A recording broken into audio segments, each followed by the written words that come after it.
It's tough. It's that moment to decide when to stop going for tempo, to try and play a little bit slower. Of course, we're drawing all the way back now to this is game number 1. So because this is Specialist, they'll be playing their primary deck first. They have to. There's no other choice.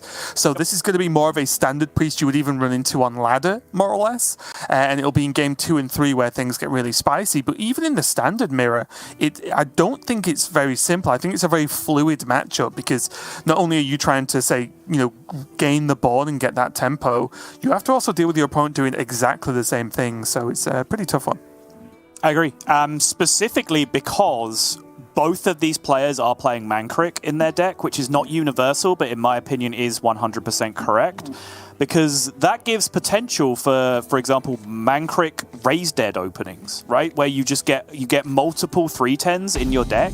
And if you're pulling out 3/10 charges from your deck, even the most resilient deck in the game, which Priest arguably is, will crumble under the pressure of that tempo. If you're just constantly playing 3/4s for 3, which are efficient minions, and then as the game goes on, you're just pulling more and more 3/10 charges out of your deck, you can make that push on tempo and end the game. It's absolutely possible to do so. And I think if a player is going to die not to fatigue in one of these games, it will absolutely be in this primary battle, which I'm expecting to be a little bit more tempo-based than when we move into the latter stages.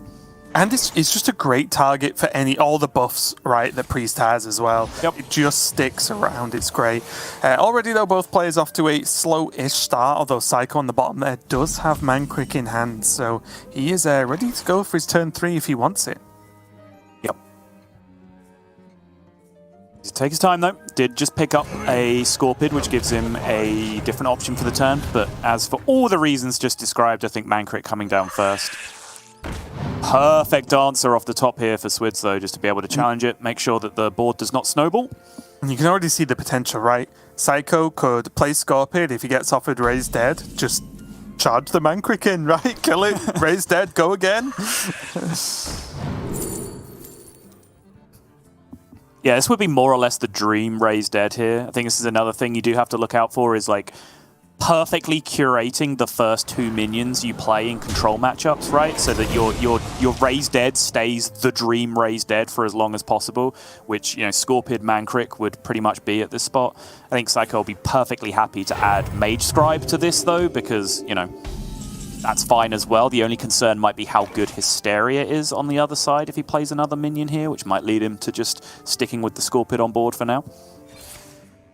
Yeah, it's a little bit scary, and the good thing is, like Onyx Mage Scribe, very, very difficult to just cleanly remove. So it's a minion that Seiko will want to stick. You can make it pretty cheap right now as well.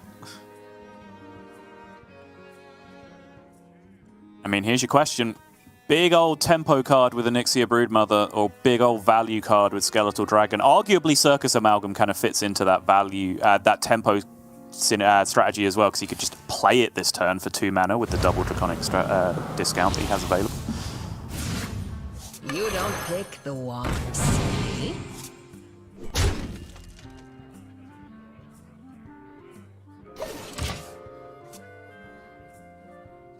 Yeah, Seiko gonna wait with that Draconic because he will want to play a dragon first, I imagine, and then use that Draconic to maybe reduce a higher cost.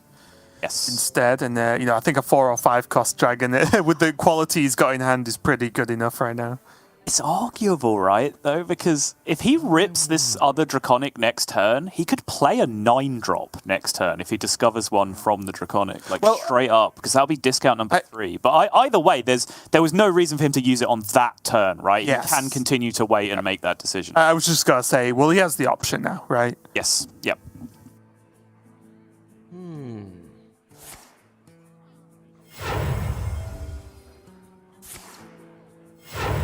Oh, so it's going with the Crazy Priest play of Coin, Hero, Power, Pass. Yes. 10 cards in hand for Swidz, in case you're curious as to what on earth happened that turn. But yeah, had to do something in order to avoid burning a card.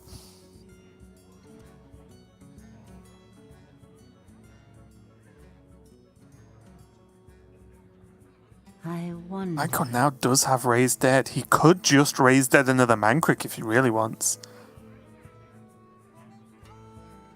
Could. I think he will just wait for an additional minion to die here, though. It's really tough though, right? Because if the one maker dies, then that's probably the one he Yes. wants the least.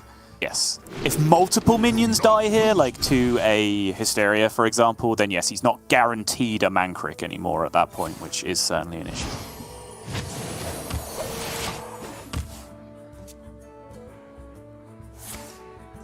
No real surprise to see Hysteria come down is a guaranteed clear on...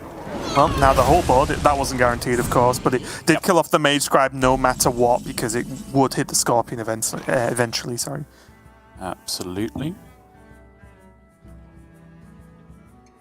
I do like the Alex pickup. I think that the cheeky extra burst damage is very relevant in this matchup as well. Seiko just dumping a flash heal here, and it does seem like the way he's played this so far, like picking up Skeletal Dragon, not pushing aggressively with the Raised Dead for Mankrik, that he is deciding not to play it for tempo. Yeah, I mean, obviously tempo is a good thing, and he will seek it where it is available, but certainly does not seem to be his focus in the matchup as much as it is when I play the game. Empty board, you can just land a sick minion, you're like, no, I don't want this tempo! Tempo bad! Yeah. Trump told me in 2014 it was all about card advantage.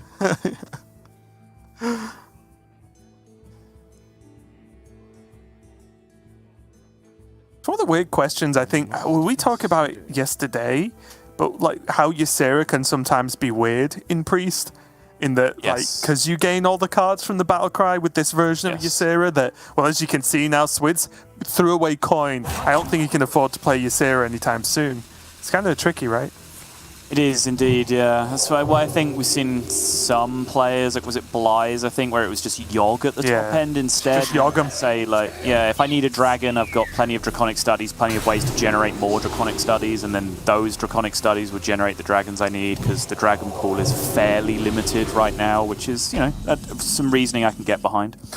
I thought you just got to say, well, if I need a dragon, I've got a Yogg. Which, yeah, still kind of relevant. True. Yeah. Yeah, Swidz has left Seiko with a, although no taunt and no effect, an awfully large dragon on the board. Yep. I wonder. Still multiple Hysterias to back this up, though, from Swidz, even with the one used. So, you know, one large minion in play is a problem for as long as it remains one large minion in play, but as soon as other things get added towards that to represent, you know, a decent amount of pressure, that 4/12 just becomes a battering stick for the Hysteria to clear the rest of Seiko's board. How would you even like Apotheosis Hysteria here for Seiko? Do you think that's too loose a use of Hysteria?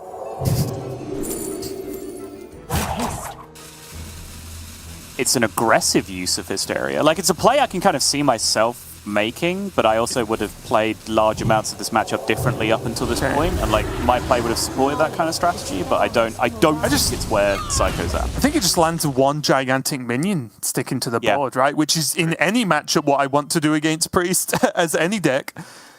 Fair.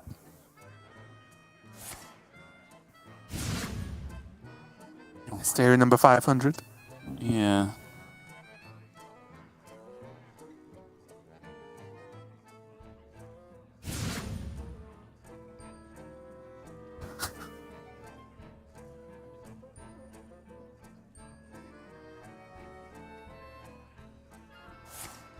Illusion. Like what? Aha. It's the minions, says Swidz finally. See the eyes divert, checking his deck list, see what he's actually has in the pool so far.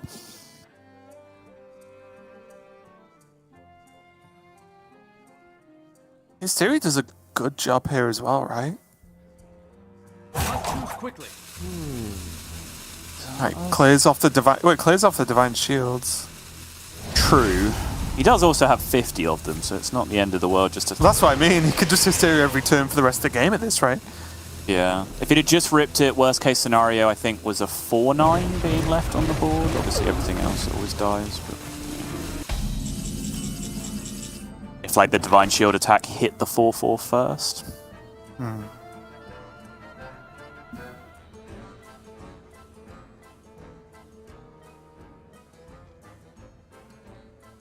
Yeah, I do keep just looking at this Apotheosis and just think, well, what if you just land it on that 4-9 and just go face? Heal it up. Like, you know, I'm being kind of serious though. Like, what is the actual answer from Swidz? He'd have to generate a death. Can his Ysera realistically be played for like just the bounce? Maybe, you know, with his hand size. Like, I think it's a pretty good play right now. Obviously, we can see the hands, but still. Yeah, I mean, Seiko's going to be dealing in ranges, right? Because he knows how many cards in the opposing hand are generated. Obviously, we know that they're basically all Hysterias at this point, but, you know, he can certainly have a range of things on the other side. Unfortunate hand size here as well, because, again, I think Onyx Mage Scribe Apotheosis looks pretty sick. Onyx Mage Scribe Gift even looks pretty sick here, but it's just too many resources. Hand will be too full. Who cares? Just Alex face. Let's go. Yeah. That's a fairly ugly-looking Hysteria board. As in, ugly for Seiko, good for Swidz. So I'm sure we'll be seeing one of his horde of Hysterias coming out here. Swidz just clicks open his briefcase and it's just full of Hysterias. He's like, yeah. Okay, one of these will do. Yep.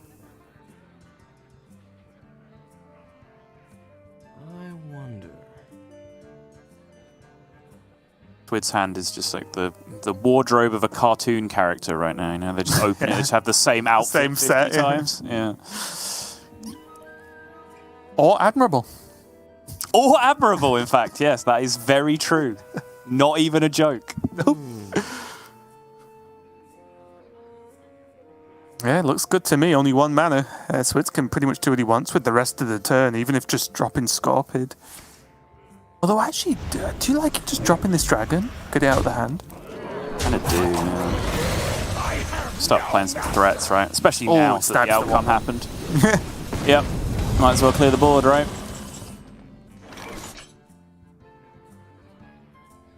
And the cycle of life is Kapow! Big pen flinger. He just bounces back to the hand now with the Holy Smite. Yeah.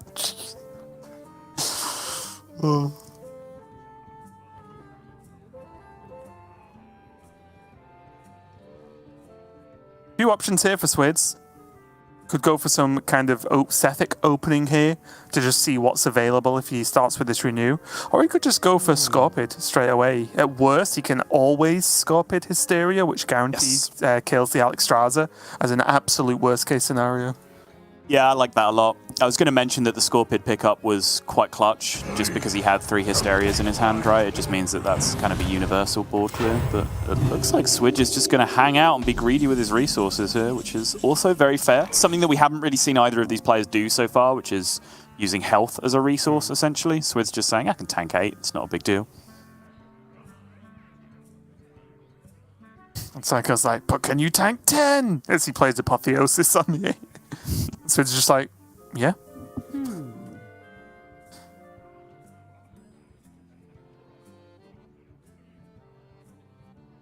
Really tricky because this has kind of been like Hysteria Wars. Like, is it too low a value for Psycho to say just use Hysteria to like get a free trade and then put the 8/8 to face and just remove the Mancrit? Boy, that's aggressive, Raven. I am aggressive. I'll tell you, but just you. I kind of love it. But no, let's not do that. Yeah, I was looking at this because you don't have to activate the second one this turn, right? Like the first one is available just to go off, and you end the turn with 9 cards in hand again. You can just call that good. 8 damage for 3/4. Oh. Yeah. I do wonder whether, I think, like, maybe you're supposed to make that trade first, then renew your minion before playing the Mage Scribes, right? Then play the Mage Scribe, then copy it. Okay, yeah. So you didn't proc the second spell burst, didn't overdraw, and still had the big heal on your dragon. This may be better and or worse against Hysteria, though. I'm not actually sure. I can't count it that quickly the way he's left it up. Better, right? Yeah, okay. This makes sense.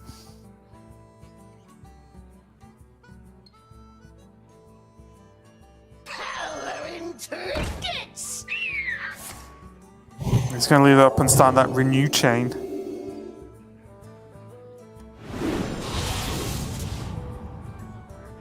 You don't pick the one, silly. Oh, juice. It's a Holy Smite or a Condemn or something, though. Shadowwood Death isn't the end of the world here, especially if you can get a second one. Yep, very fair. It looks inefficient, but it's just fine.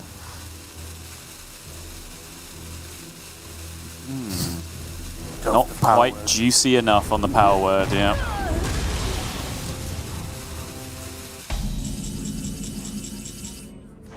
First turn now, I think. Seiko's found himself on the back foot this series. With not a lot to do, this palm reading probably needs to pull something out the bag here. Mm-hmm. Ah, another Hysteria. Otherwise, this could just end up being like a renewed Ysera turn. Which is fine, I guess. Like, are you expecting huge Ysera turns in this matchup? I don't think so. Fair. Even like renew your face, heal the opponent's face, Ysera, for the full clear as well on the Sure. side, which is reasonable. Draws a card. I love just announcing that like it's a big deal. He drew a card. Illegal. I think it should be some kind of anime. I draw. It's Yeah. like True. everyone's like, oh. Yeah, and literally just shocked faces, like the thinly penciled on eyebrows all pointing upwards Yep. on just every face in the crowd. What? You drew a card? Focuses on the deck, and there's just those like super fast Action lines? coming from from the deck. But again, like, I'm not against this. Again, like, to be clear, when I play this matchup, I play it on ladder, right? Where I'm valuing my time more than the result of the match. So I think my inclination to play tempo-y in this matchup comes from a place where I don't want to just grind every priest mirror I play to fatigue. But Where you don't certainly don't just think- win $500 for winning the game. Yeah, exactly. Or there isn't, there isn't then a snowball effect to my spot at Worlds and being the world champion of Hearthstone. Like, no.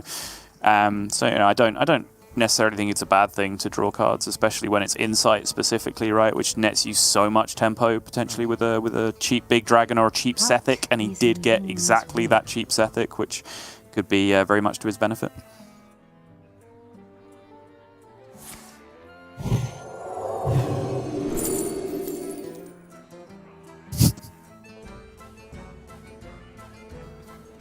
Swidz momentarily thought about what was going on and has now figured it out. So that's 3 healing to the opponent's face. Seiko now has 5 healing to his own face with a flash heal if he would like it, which is then a board clear with Ysera. And it's about as good as you're going to get. Like I said, I think it's uncommon for you to get like a big AoE to kill like 4 or 5 minions on the board in this matchup, right? I think this is just a nice tempo play. You kill the big minion that could be a problem, and Okay. All right, we're just miracle priest now. Where's the gift gone though, Raven? The gift of luminance. He wants where's the it back. Nazmani Bloodweaver gun? That's my question. Yeah, true. Where's Mancrick's wife gone? That's also the question on the board right now. It is a big pressing question in this current expansion, isn't it? And the answer will shock and appall you. I must consider.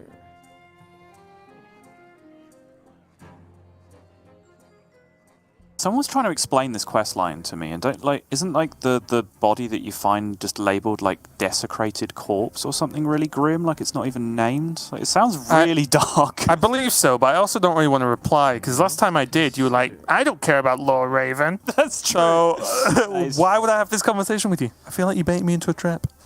Yeah. Oh, he's learning. He's evolving. I have to work harder to make him look stupid. In another 10 years' time, he'll still look stupid. Yeah.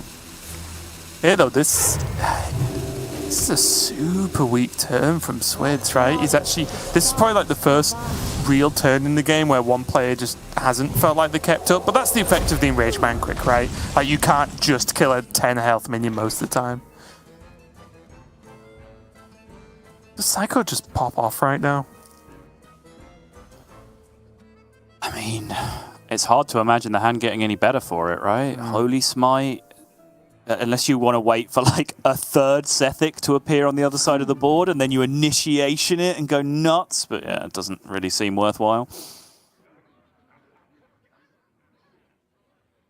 I guess question number one is whether he wants to Hysteria or anything first before he puts Sethics on the board. You could even like heal the Mancrik, Hysteria, and then play out a turn, right? True.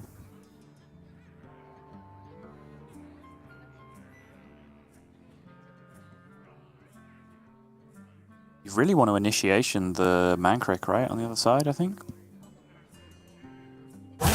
You do, but I think initiating just the 4/4 is fine, right? You can go for haste. It's a 4/4 versus a 3/10, though. It's a pretty significant. You have to put like 6 damage into the 3/10. You don't have to put any damage into the 4/4. That 5 damage can go face! Raven would have dealt like 60 to face so far this game. And I'd still lose. Yeah. Oh yeah. Some face damage. Also, Seiko is now Shadow Priest mode, which means Seiko is the aggro deck in this matchup now.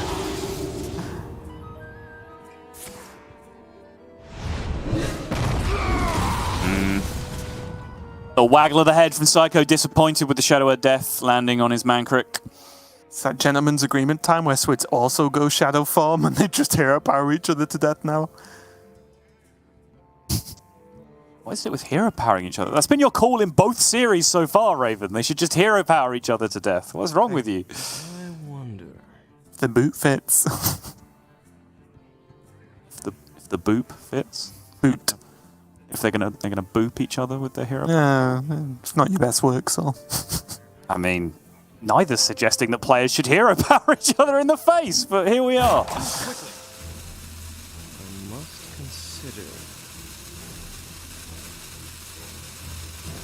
I only work with what I'm given, Raven. Story of my career for the last 5 years. Hey, you've done alright as far as I see it. Can't be that bad. Yeah. So it's just choosing to hero power his face and not playing anything out. Did have options again of like Hysteria, but because the Sethic is silenced, it's got limited value. That one's not. Let's go. Dump the Desperate Prayer, initiate the other Sethic. Oh god, please. It's not even good, right? It's actually just too many cards. Don't care. Fair. Honestly, as long as Psycho Hero powers face this turn, I'm okay. Yeah, the problem is now that he doesn't really have anything to pop off with, so I guess he's going to Hysteria and hope that... No, you have to Hysteria the Sethic, right? Yeah, yeah. Okay. I was going to say, if you're going to Hysteria the Mancrik, you're going to lose your Sethics. That's going to happen. Okay. Good outcome. There it is. All right, finally some juice. Can use Focus well. He's already silent Sethic, so he doesn't really lose out here. Yep. Currently 8, so Apo will take him down to 7, up to 9, which should be the perfect ender for him. Can't play that though, or that. Wait, no, I'm lying because there's Desperate Prayer. Yeah, there's Desperate Prayer. Yep. No, this is good. And also a pretty good Raised Dead, honestly. Skeletal Dragon, and Onyx Mage Scribe coming out of that first Raised Dead. Mm-hmm. Not too bad.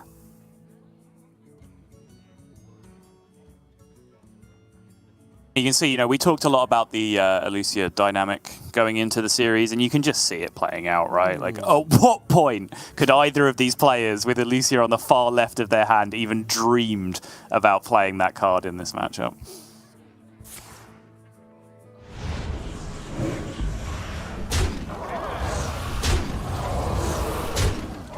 Okay, here's like the 20th Hysteria of the game so far. That's awkward. You can bop it in initiation if he wants, or initiate. Yes, true. Ooh. Now is like Shadowform Power Word Feast to deal with it. Is going to go the initiation route then, sure. Okay. I like Power Word Feast though. Kind of like picking second Shadowform, so you can hero power twice in one turn.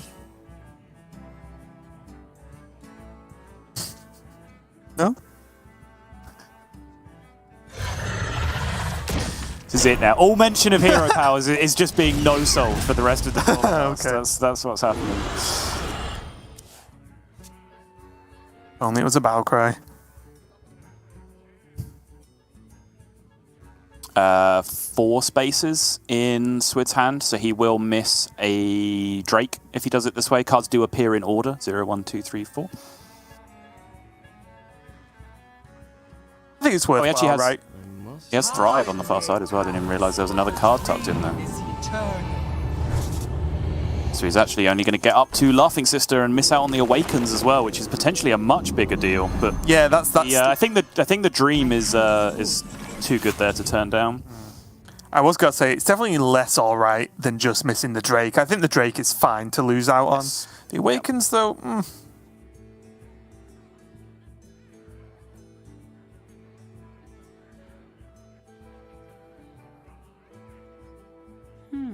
Just gonna see Nosdormu this turn. I feel like it.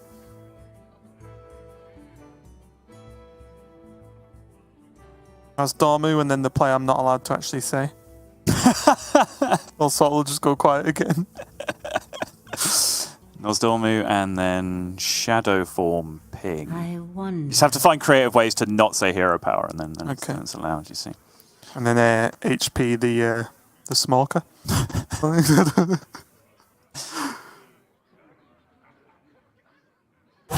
I mean, so the problem with everything else is it all generates cards, which Psycho's kind of Yes. struggling with right now. Okay, he's going to dump the Holy Nova, fine. Yeah, agreed. And this is the problem, right? Because, I don't know, Psycho's approach to the matchup has been strange, I'm going to say, because I don't think he's played anywhere near as aggressively for tempo as he could have. I think we, highlighted that quite extensively in the early game. But at the same time, he has drawn cards as if he was, playing a more tempo-based strategy. But now, his opponent is still at 30, still chilling, still has a handful of decent options. And Psycho is extremely accelerated in fatigue here, which, puts him potentially in trouble. And I kind of feel like his strategy's just been a little bit halfway this game. Like, he hasn't really committed hard one way or the other. I will say right now, if you look at it, especially with what Swidz has left, he has, in his hand, he has 4 cards that draw cards, 2 minions and 2 spells, right? True. He's using them now, and he's not got anything that mind-blowing to draw. I guess Mancrick, that he's just got hold of now is nice from the Raised Dead. But in general, 4 of his cards draw cards, and if they're played, then Psycho's actually weirdly ahead. Yeah, I mean, there is... the Raised Deads are in there, there's a Renew in there, and there's a Draconic Studies in there for Swidz. So, it's a higher value deck than it looks like, and a palm reading as well. Which, those can be Auspicious Spirits or just more Renews or more Draconic Studies and so on. So, I think there is still a deceptive amount of value remaining. I do certainly think Psycho has by far more value in his hand right now. But that's the big crux, right? Is that value is only good at the point that you can convert it into tempo. And the only reason, the only way that isn't true is if you're going to end up winning on fatigue, which I don't think Psycho is in this position. So he does have to find a way to convert all this stuff into tempo. And in my opinion, hasn't been doing that as aggressively as he could have done since the start of the game. Yeah, I guess we'll find out the answer to that famous saying, is value in the hand worth 2 values in the deck?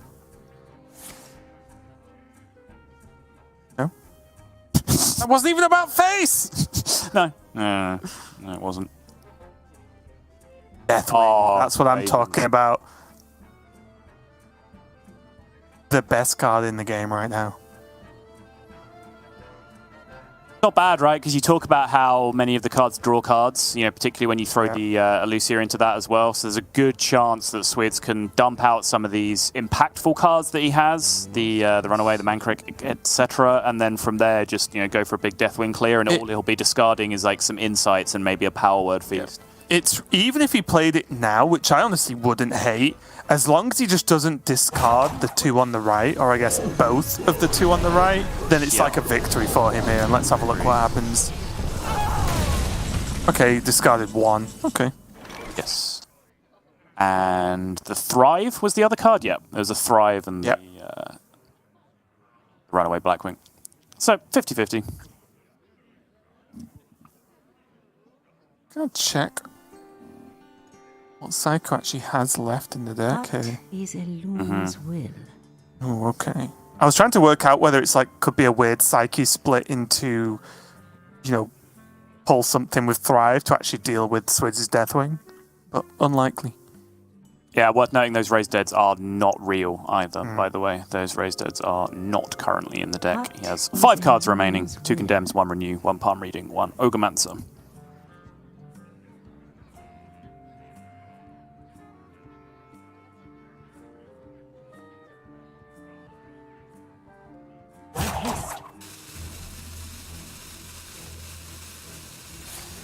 Twelve's just a problem, huh? Not anymore. Problem solved. Just the best card. Oh, great discard as well for Seiko. Oh. Well, this isn't fun, is it? For Swidz. Nope. Ankrik's like, that. okay, I don't care anymore. I won't search if I have to face a Deathwing on the way. Literally all he's got. I wonder. Like, is this ever a consideration for a Elusha turn here, Sottle? Is this one of the rare moments? Oh, it's so brutal, though. But I think also, like, I mean, obviously, you know your hand doesn't deal with this, which is a problem. But I think you also saw your opponent kind of scrambling to deal with this exact situation, right? Which suggests that their hand doesn't really deal with it either. Yeah, and the problem as well, like, does then your opponent just play, like, double insight and you want to cry? You know what the really brutal thing is here, though, Raven? Because he topped the Holy Smite, if he'd have kept the Runaway Blackwing on the discard, he'd actually be able to deal with this with Holy Smite and Runaway Blackwing. Which is kind of disgusting. Palm Reading needs Hysteria, Shadow of Death, some kind of answer, doesn't get it. Brutal. Drew the card there with the Insight, had the Discover off the Scorpid to get either Hysteria or Shadow of Death or Shadow of Ruin, and then had the rebuy with the Palm Reading to do the same thing, but just absolutely whiffed it. And now all of a sudden, Seiko looks like he is absolutely in the driver's seat from this spot, even with that disadvantage on the fatigue counter still. Yeah, I mean, you can make up a lot of fatigue disadvantage with a 12-12 on the board. You sure can. It normally helps just a little bit. Yeah. After seeing that last turn, there's even a partial argument for, like, just Psyche split and go face, right? The Scorpid can only kill one. And you just saw that it was an absolute mess for Swidz to try and fail and deal with the Deathwing. Like, what does Psyche split? Like, you know there isn't a Hysteria because it just would have been played. Yep. Looks good to me. I guess you could, and you can always start with Renew, right? If he gets Holy Smite, then that's just insane. Yes, agreed. He's trade. I was going to say, I bet he's going to trade. Trades. Swid's face. Okay. Yep, thumbs up. Seems pretty happy with that decision. So, he's playing around another Hysteria getting generated this turn, right? Mm-hmm. So obviously he knows it's not there. He knows that none of the cards generated were Hysteria, because even after the last thing that was picked off the Palm Reading, there was 4 mana available when he played Mankrik, right? So he absolutely knows it's not there. Yeah, I just mean he's playing around one being created or, you know, in some way this turn, because obviously if there's 2 Deathwings of roughly equal size, they'll probably kill off each other. Yep. Smite on the 4/5? Wow, okay. You've just removed your Shadow of Death outs now? Interesting. Gets more spells, though. He does. So he moves his outs this turn to get more chances at it. Oh, juicy, and it's going to pay out as well by the looks of things. And this is the downside, right, of Seiko's play, Seiko's trade. He played around some, you know, niche removal options and some generated stuff, but he also gave Swidz like 12 more health, at which he can do greedy things like this, right? Leave a 13 attack minion up on the board. He would be much more reticent to do that if he'd just taken a bunch of damage in the face last turn.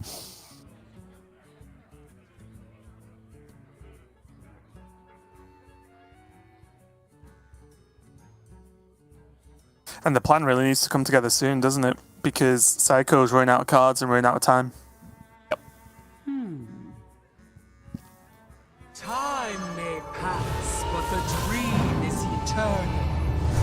This one will go all the way to Awakens. Again, just missing out on the 4-mana dragon.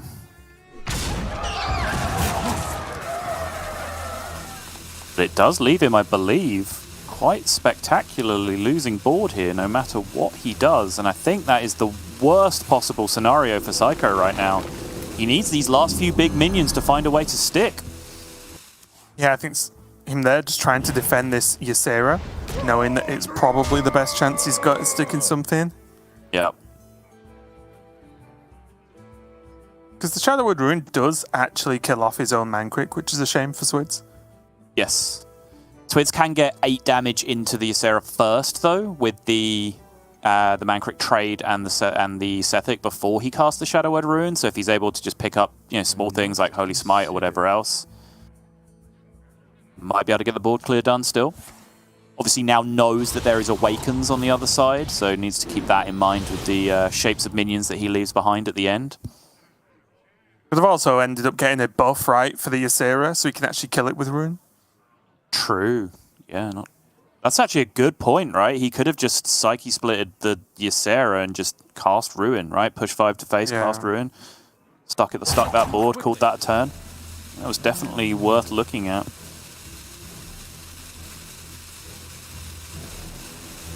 Oh, there's so much rope in this turn, Raven. I'm upset. Supposed to go face. Okay. I think Swidz is just relying on, or hoping to rely on the fact that, like, yes, there's Nightmare, and yes, there's the Awakens, but nothing dies to Awakens at the moment. Yes. So then this Ysera is just a little bit stranded and not strong enough to actually do anything. True. But we are at the stage of the game.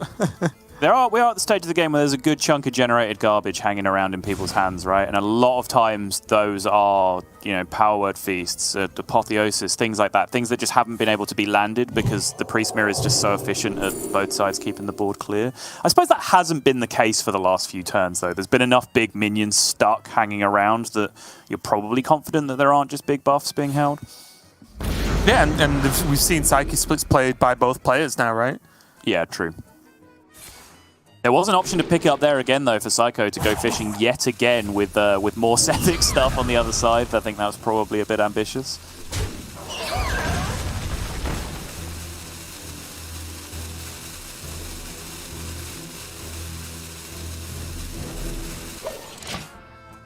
The game is going to start ramping up now, though. Now, the final Raise Dead for Swidz. This is the card he's been needing, and he wants it to be juice. He's had so many Sethics die. He does get one. He does get one. But fatigue is going to start kicking in for both players now. So although this has been, a long one for these players so far, it's going to speed up because any minion that sticks and maybe gets to get a relevant face attack off is going to just accelerate that fatigue and make that ever more dangerous. So these turns are going to get dicier and dicier. And now having got all the way to fatigue, we kind of celebrated the discard of the Elucia earlier for Seiko, but having got all the way to fatigue, having Elucia as like the last card in your hand is actually not the worst thing in the world, right? If you do get to the point where you're just straight up running out of resources, so that might end up being a small advantage to Swidz. But currently, Seiko does just still have the biggest minions to be able to be playing and landing on the board. Nice condemn pickup patch. That's going to make some numbers a little bit cleaner. Anixia, go. Gotta be, right? Yeah, it's just the best card.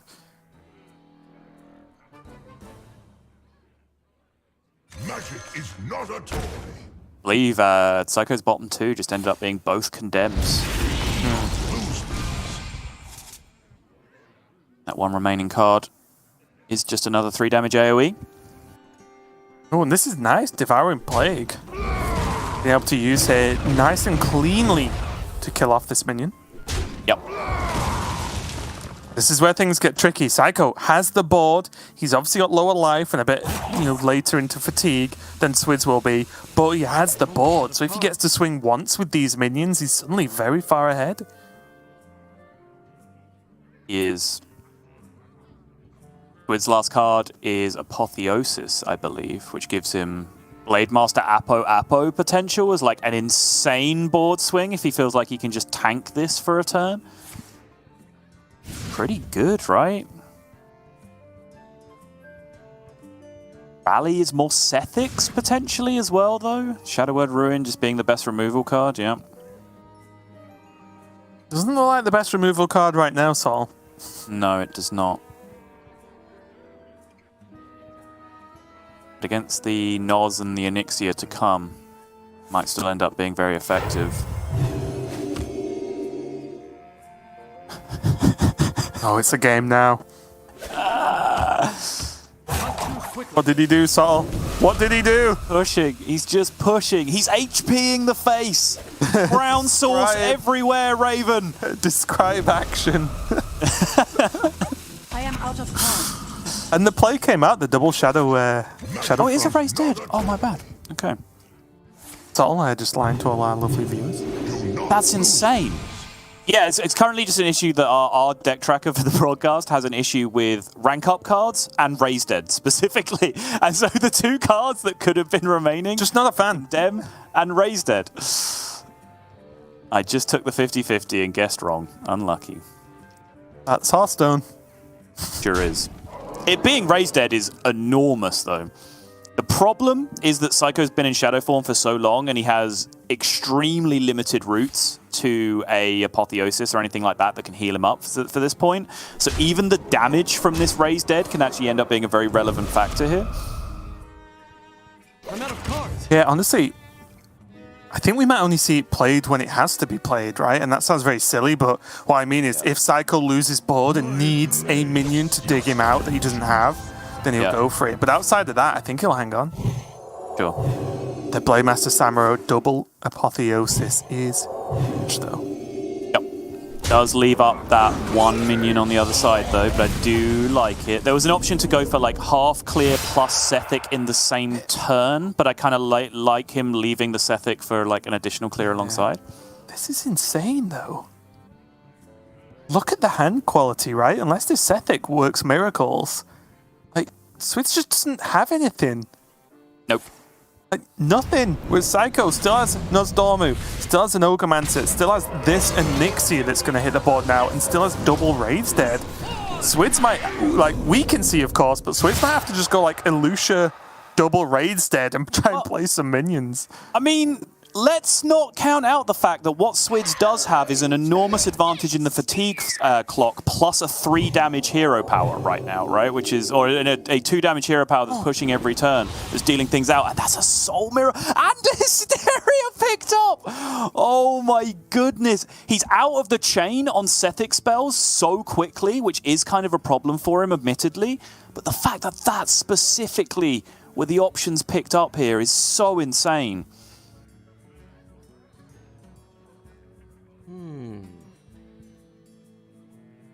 That's the question, right? Is can Seiko stick a minion between just hero power and the fatigue clock? He just ends up dead because he has no way to heal right now. Okay. Oh, no! What on earth did you just do, Swidz? You absolute filth merchant! What just happened that turn? Well, after 18 Hysterias in one game, one of them had to be really good. That Onyxia clearing out pretty much the whole board changes everything because Swidz still gets to retain the Soul Mirror as well. That's so insane. Yeah. Like, in terms of the relevant outcome, it was a straight 50-50, right? What got hit first, the Sethic or the 8-3? That was all that really mattered that turn. The fact that Swidz won that 50-50, but also won the flip on killing so many other 1-1s as well. Oh my god. Not you. Seiko going to make another push, though. He does get to kill off these Sethics, which is huge. Yeah. And he's landed Nogomancer now. Yep. Swidz could go for Soul Mirror here.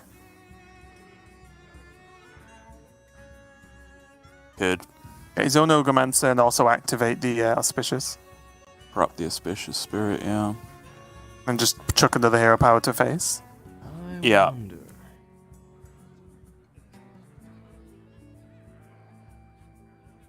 I mean, the hero powers to face are adding up very, very quickly indeed. So what you're saying was I was right. It's all about hero powers to face. Yes? See? Yeah. Don't question me again. About anything ever. Just always 5 steps ahead, Raven. Really? 1 damage to all other minions? Quickly. Super relevant.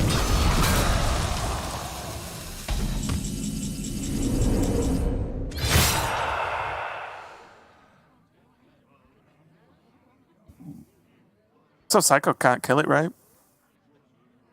Seiko's hero power is only on 2. Yep.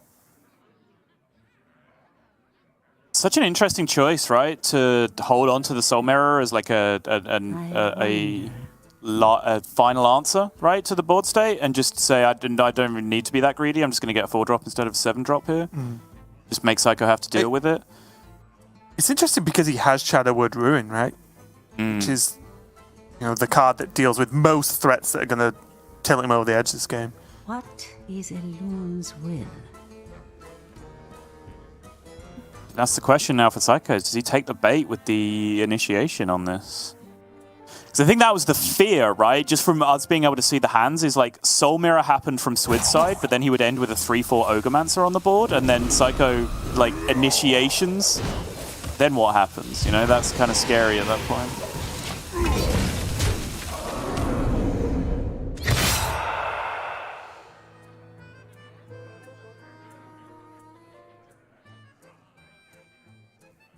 Got a mirror. I think if he's keeping track, he knows like the last threat he has to deal with is the dragon. If he's assuming that the Raised Dead that came from the deck can't be cast, or that, you know, Seiko is planning not to cast it just because of the health damage, then he knows the last threat he has to deal with is a random dragon, and there's a good chance that just Shadowwood Ruin can deal with that situation a lot of the time. And if it can't, it's probably not a big enough threat to care, right? Right. Crucially, yeah, when and not after, so the 2/2 gets spawned first and then does get traded on the other side, which is a big deal.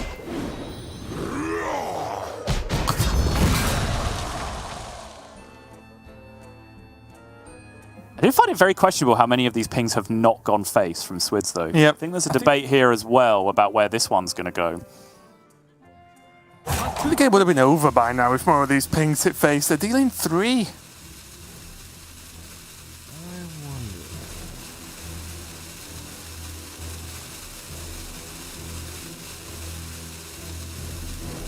Share your thoughts with the class now. Okay.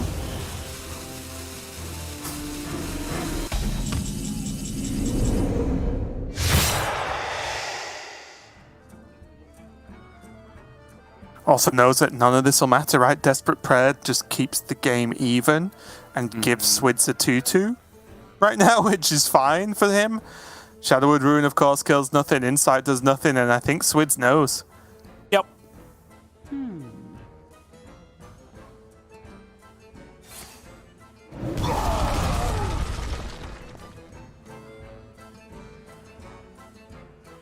Unless the 8/8 is enough to change the clock 1 turn from now, which I'm not sure it is.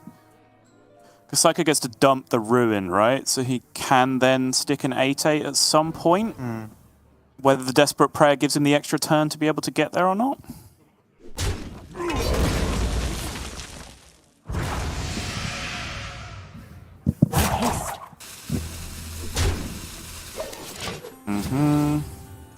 Swap back. Now Swidz takes 4, 1 fatigue.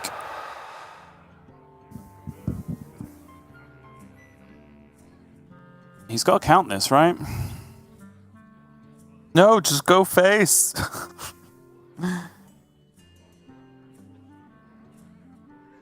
He does needs have to 2 count hero it. powers, right? He knows there's an 8/8 coming. So Seiko's going to take 5, right?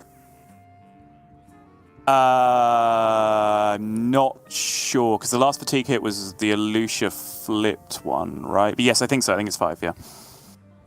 So he can do effectively 8 this turn. No. Oh, if he just went face with everything? Yeah. Right. Wait, no, he would have done more, right? Because his hero power does 3, right? No, it does 2. That's not how Shadowform works anymore, Raven. It does 2. Oh, did he not add it up? Okay, sure. No. Then okay, he could have gone face with everything, and then he just sets up. Oh, so it would be 1 off. To renew the thinking. So now Seiko has to hero power the minion, in case he's dead. Unless he's dead, even. Because he fatigues for 6 next turn. So if the 1/1's on the board, he has died. I wonder. Wait, what? Just miscounted this? Has he just counted that he's dying either way and this is conceding? Because this fatigues for 6, right? He's just dead? Yeah. Pretty sure? Okay. I think Swidz is confused as well. I guess he just counted that he was dead either way. And I believe him. I hadn't got to the point of counting the Nosdormu clock on the other side yet, so I believe that if he's making that play, he was probably just dead in either scenario.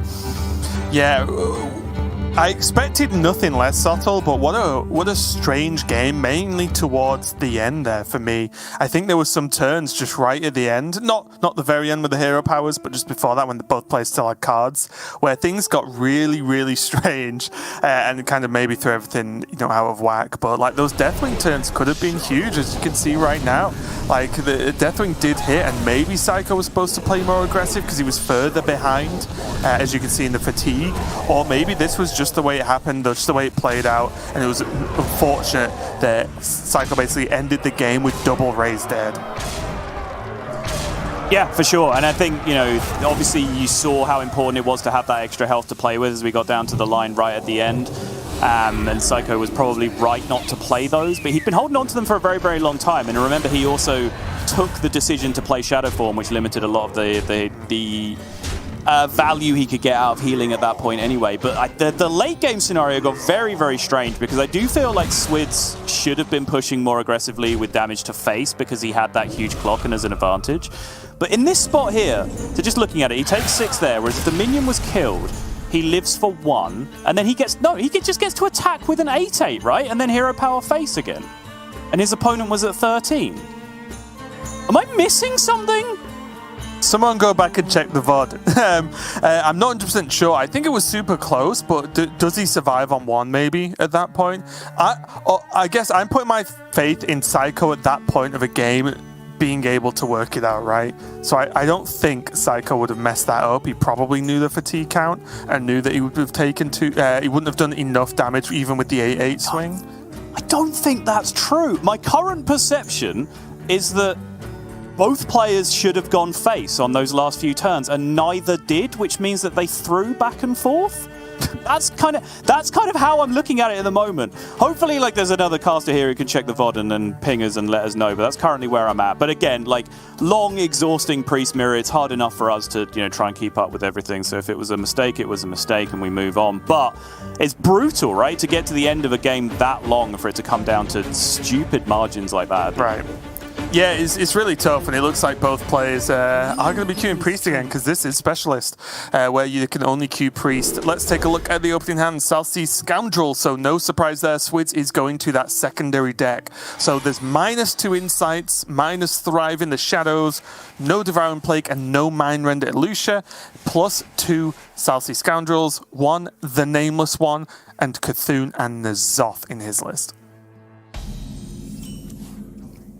Sorry, Derek has been screaming at us for the past 5 minutes or so, but didn't actually tag us in Discord. So as soon as I said ping, he did so. And yeah, according to Derek, he has checked it, and what I said at the end there was correct, and both players just kind of threw it back and forth, which is a very weird scenario for us to have been in. But yeah, now unless we are all missing something, that was a very, very weird ending to that last game.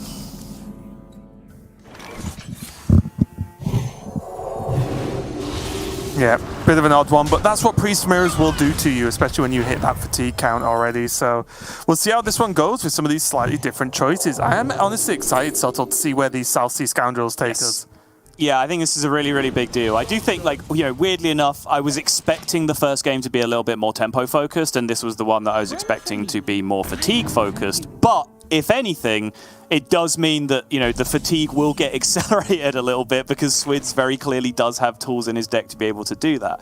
However, as highlighted at the beginning, Seiko has the counter to that, essentially, by getting Educated Elek down. So, crucial to that, I think, is that Swidz might want to look out for a focused will, right? And just try and hold on to that to be able to silence an Educated Elek on the other side, which then, of course, has counterplay as well, because Seiko could have potentially, like, palm reading a huge hand and then play a bunch of spells and kill his own Educated Elek all in the same turn, just to get all the stuff thrown into the deck and play around focused will from the other side. Like, the potential of, you know, play and counterplay here with the way these two decks are built really does go multi-layers deep here.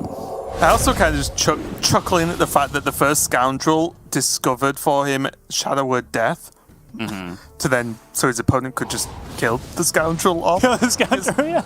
Because yeah, he picked Death. Yeah, he picked Death. And there was a Sethic on board, so that blew my mind. But you might want Psycho's deck to burn. That's a good card you could keep as well, Sol, the Nameless one for the Elek. Which could actually work in his favor, right? Choose a minion, become a 4/4 copy of it, and silence it. And whoa, that Ray's dead. Goodbye cards. Wait, you should give him the Elek, and then he can silence it and copy it next turn. Ooh. I mean, that was pretty interesting, right?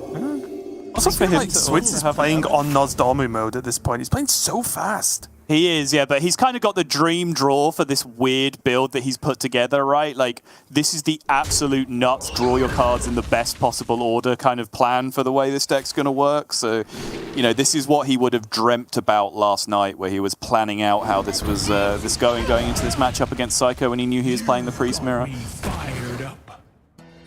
You're absolutely right with the Nameless one, though. Like, when I was looking at that as a priest tech, I was like, okay, cool, Sethic Veil Weaver, right? That's the big deal, is you can just play it as a 4-mana Sethic and silence your opponent's Sethic. Yep. But, yeah. The Elek is another huge factor, for sure.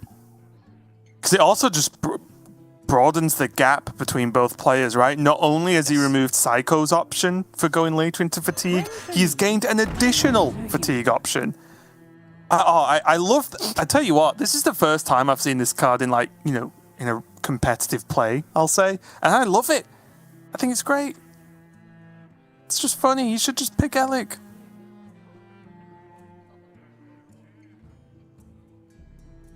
Should he, though? Like, obviously, I did kind of like it on the last one, and I think I still like it there, but I kind of understand the idea of, like, if they don't draw that card, that's kind of good for you anyway, right? Like, Swidz has such a natural advantage with how the game's gone so far that does he really need to stack up another one with the Elek, especially when he has the Nameless one as well? I guess my point is, if he Nameless one's an Elek, is there a way Swidz realistically loses this game?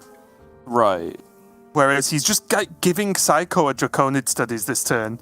Draconic Studies, sorry. So it's like, I feel like he's giving Psycho good cards that Swidz shouldn't want to deal with. I guess he has Shadowword Death. But you know what I mean? I feel like if he just cuts an Elek out of this game, it's just a win, because he's played now 4 of those free Scoundrels, sorry. Yeah. Look how ahead he is in Fatigue already. I know, it's so dumb. It's He's just going to rip second Raise Dead next turn, guaranteed. Swidz is a gamer. Swidz is absolutely a gamer. Yeah, so how did Swidz win that mirror match? Oh, he played 6 South Sea Scoundrels and a Nameless one against his opponent. Oh, okay.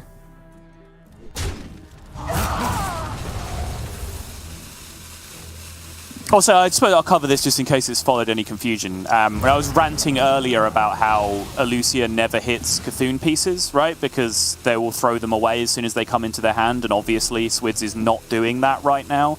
And just in case people say, well, hang on, Subtle, you said that they would throw away Cthulhu pieces as soon as they got them, or else they were bad. Yeah, Ysera has been cut from both of these decks at this point, which means, of course, you do not have to do that. There's not even, to my knowledge, without Galakron, a way to randomly generate Ysera within the cards that get played in Priest, right? I struggle to say with any definitive ruling that something isn't possible for a priest to do, because they do seem to just do just about anything. But generating minions is not something that they do that well outside of Dragons. I'd even argue with this kind of opening, Swidz probably doesn't care about Cthulhu. True. Because he's so far. If he had this opening and they did have Ysera, I think he wouldn't care. I think he would play exactly the way he's played it already. That's fair. All right, what's the plan, Psycho Boy? You've got a bunch of cheap spells in your hand, you've got a cheap elephant in your hand, and you are currently 9 cards behind on fatigue. So, we got a plan brewing here, or? Well, it was just like, nope, not really. It's like 10-10. That's the plan. It's a pretty good plan. I like it.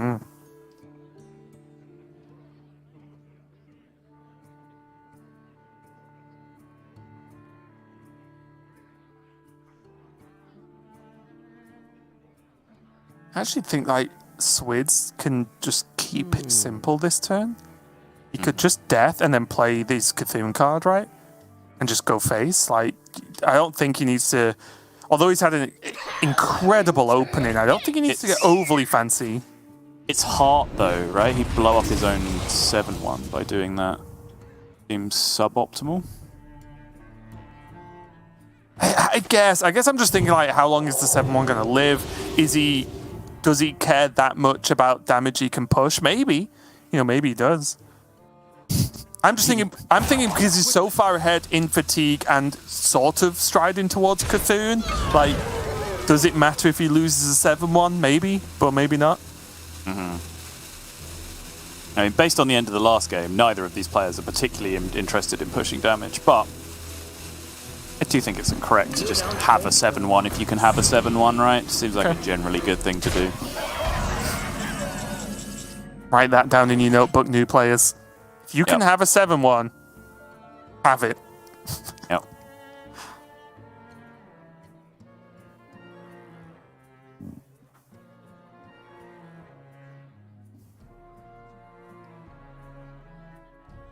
What is a loon's will?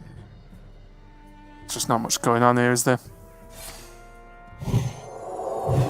Gonna go for the clear with Xyrella. Needs to drop the heal as well, right, to hit the breakpoint on the Sethic. Yeah, and then you can just dump Man-Crick alongside that. Excellent. Good. Tempo achieved for Seiko, but that is very much problem number 1 on the list right now. Problem number 2 is what the long-term plan with these Eleks are, and I think, when he deals with it, when he thinks about the text on the other side, when Nameless One is in the deck already, on top of that, Focus Will that I was talking about, the more and more I look at it, the more I feel like it does seem like Seiko has to find some kind of plan to kill his Elek immediately, right? Like, big minion on the other side of the board, play a bunch of spells, and then Hysteria the big minion so it smacks into your Elek and kills it for you, like that kind of thing.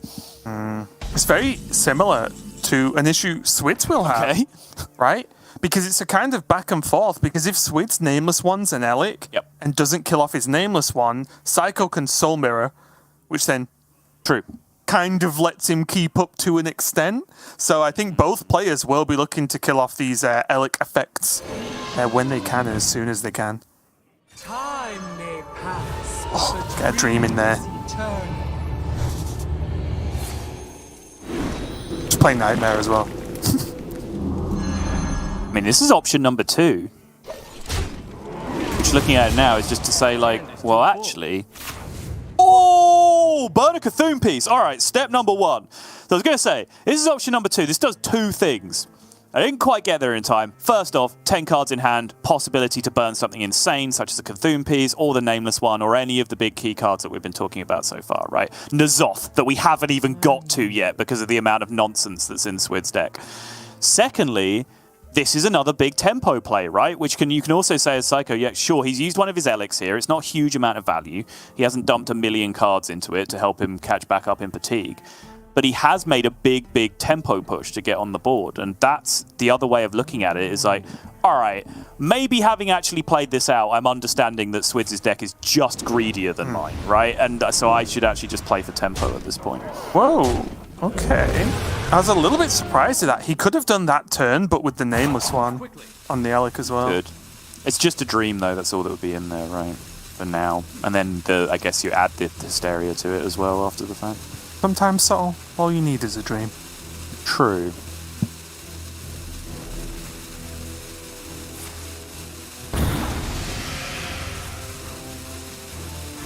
Created by another card. Thanks, Hearthstone. It's not wrong.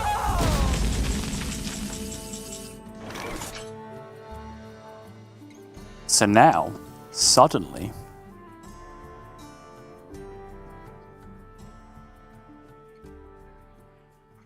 Seiko has a Cthulhu plan, and Swidz does not. Elek, Eye of Cthulhu, let's go. Start stacking them up. Become the mage.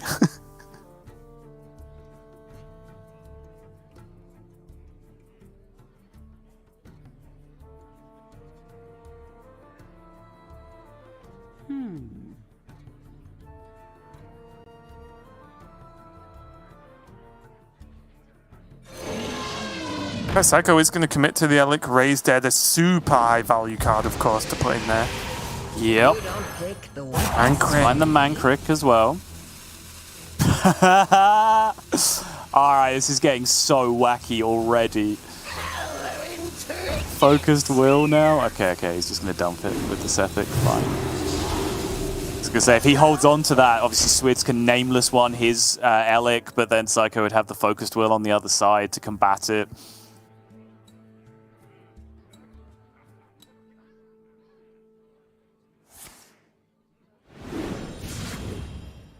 Oh, Soul Mirror. Oh, playable as well.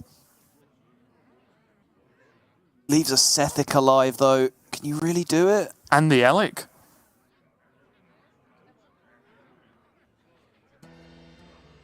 There's no point, right? Surely this is bad. Just leave Sethic and Elek alive. Yeah. Agreed. Just has to Nameless one, right? Get it gone. Oh! I think so, yeah. I think I agree with you. Oh! It's like the two cards in combo you don't want your opponent to have. And he's just handed them over to Seiko. That has really shocked me, Sol. I wasn't expecting that. There's Eye of Cthulhu here. There's Holy Nova. You can just wipe everything. You can even just trade the 2/3 into the Elek first. Well, he can also, like, because he now has a low health Elek on the board, right? He can curate exactly what spells he wants and then trade off his Elek at the end of the turn to play around silence effects. So there's so many options being afforded to Seiko this turn. And I was just meaning to trade off that, which means he's not giving Swidz, because Elek works as a neutral both way effect, right? So any cards that Seiko plays would also go in Swidz Elek. Correct.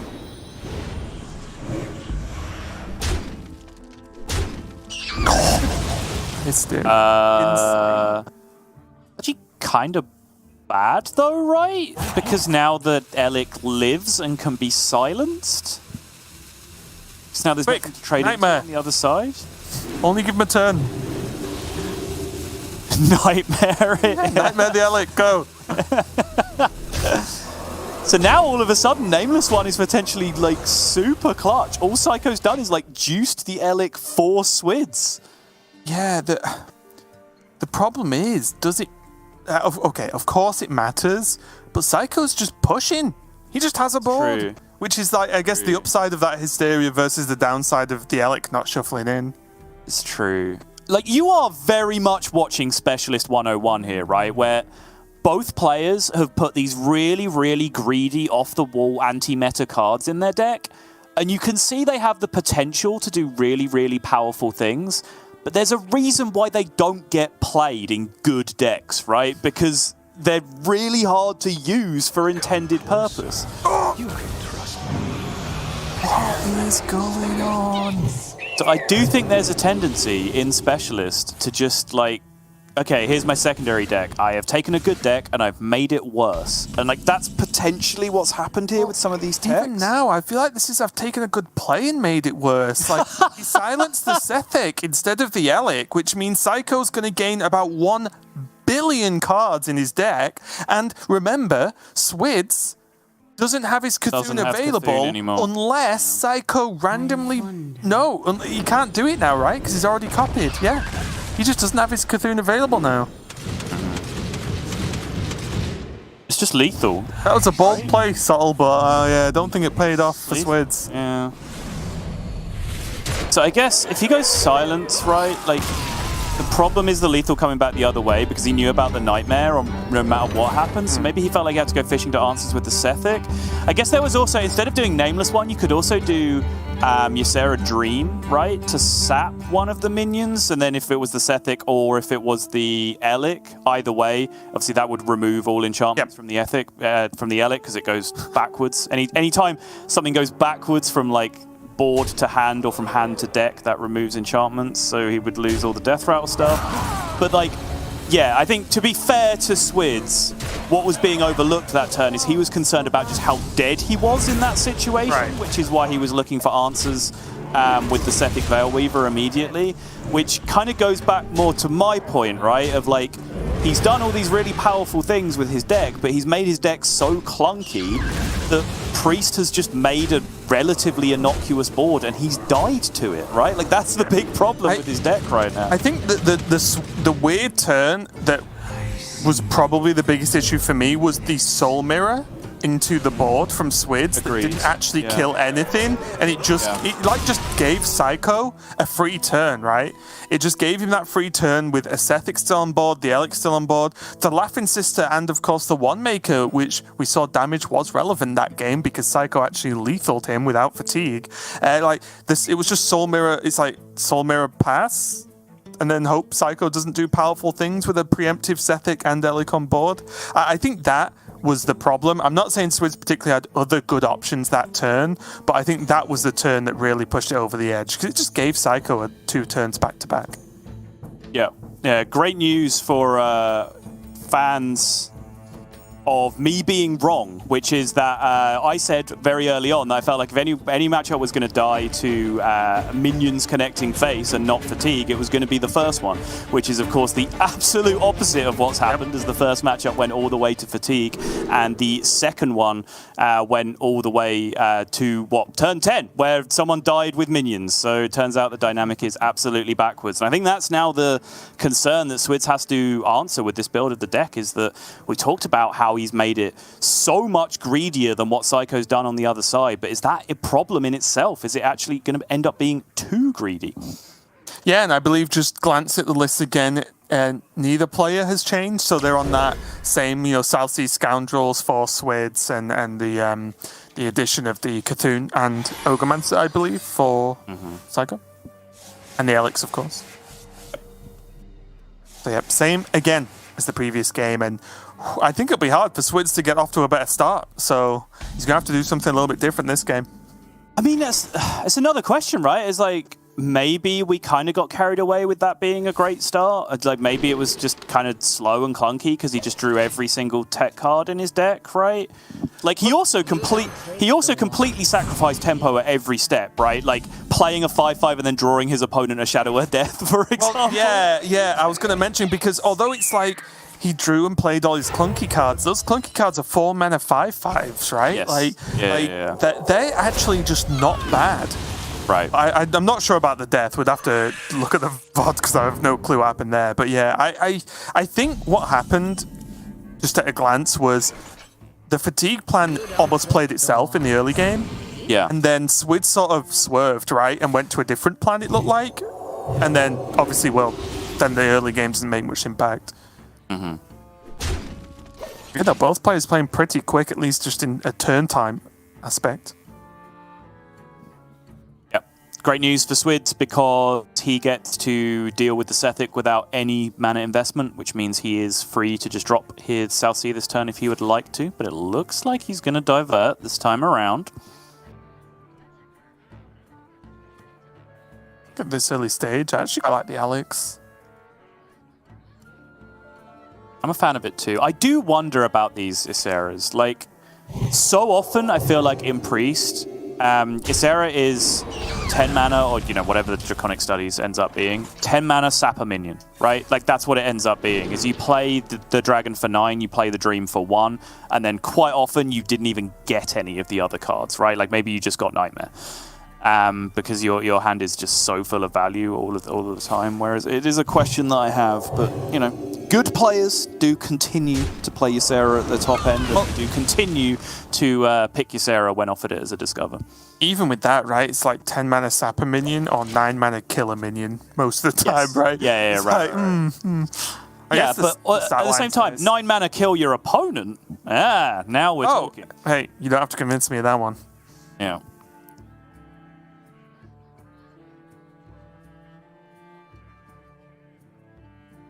It's going for the Plagued Proto Drake. He's going to do it again? No. Okay. I was going to say... It would have blown my mind if it was twice in a row, so I don't think I could have handled it. We genuinely have to stop and think, like, okay, why is this correct? He's done it twice now. Like, there must be a reason. I will break your body.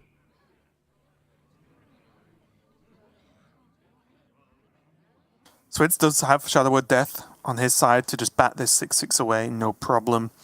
The slight issue is there's not a great follow-up, so he can just play Scorpid and see what happens. Yeah, I like it. Like that pick as well. Other two cards look fairly inconsequential. He is just approaching that same sort of hand that he had previously, which is just way too clunky, nothing that affects the board immediately kind of deal. But right. don't think he's there yet with double Hysteria still packed up, ready to go.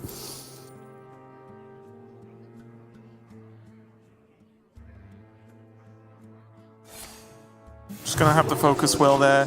Tough call, honestly. I think it's not super simple because he does have Sethek in hand. But yeah, chose to just get rid of the poison. And then, is this a no-you from Swid's side of the board? Just play his own big minion, silence the Scorpid on the other side of the board? Looks very much like it to me.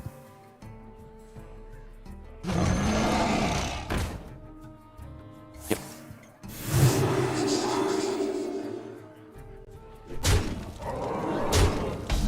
It is just a 4-mana 5/5, isn't it? Is this card good, Raven? Look at Lysol.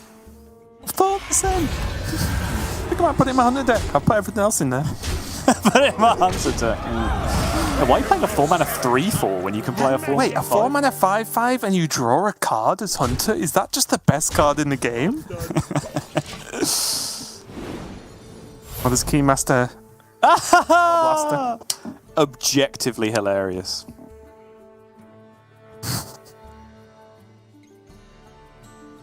What is it with these, like...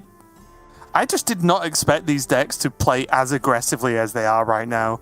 Like, how was the first one? The first decks from each player without, like, the super late game plans. Yeah. The least aggressive matchup we've had. Yep. That's another 4-mana 5/5.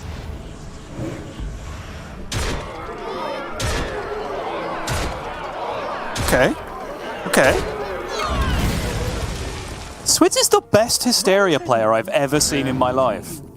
He's so good. Hysteria again? Oh, I'm totally smart, okay. Oh, right back at you, King. That's Cthulhu down the drain now for Seiko. There is like a weird way Is in there? which Seiko could do it, but it would require Swidz messing up, right? Go on.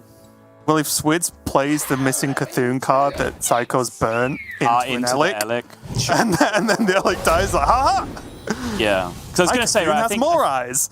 Yeah, because if you Eluciate the exact Cthulhu piece that you had burned, obviously your Cthulhu counter is an aura that stays on your side. Right, right. If you steal their hand and still do that, then that would work. But again, there's no Elucia in these two versions of the deck right now.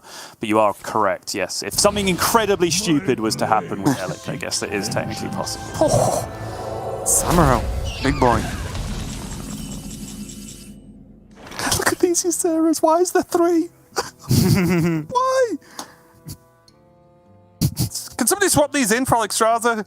There'd be some game plan then. Yeah, I mean, all I can see is 3 Alexstrazzas, 24 damage. My opponent 22. I mean, or even like Alexstrasza, or condemn Alexstrasza would be a sick turn. Yeah, make sure you do that in the right order. Yeah, that's why I stopped myself. I'm gonna be accused. Yeah, like Ysera's just I don't know. These could be Yogs. Kind of, but not really. I wonder. It was by far the most embarrassing thing I've done so far this expansion, is that I queued into Dog while Dog was streaming at like pretty high legend NA, and then not thinking about the interaction. It was like day 2, day 3 or something, and I just pen-flinged his Blade Master, which obviously then killed my Blade Master on his stream. What a noob. Yes, doing nothing for the reputation of casters worldwide, but you know, I'll stick to the I was high legend part of that. But it was on NA, so even then, like that doesn't really mean anything, right? So that luck. So I do enough embarrassing for all of us on the caster desk. You don't need to add to it, mate. Yeah. Oh look, another Ysera. Swidz does have a tiny bit more hand space, I think, right? Oh no, they're the same now after the turn, I guess, from Seiko.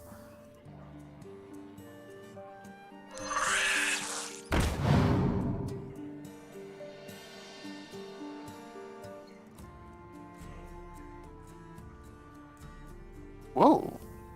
Okay. I didn't actually expect the power infusion. It's probably the most niche choice out of those, right? Swidz just wants to end this. He's had enough.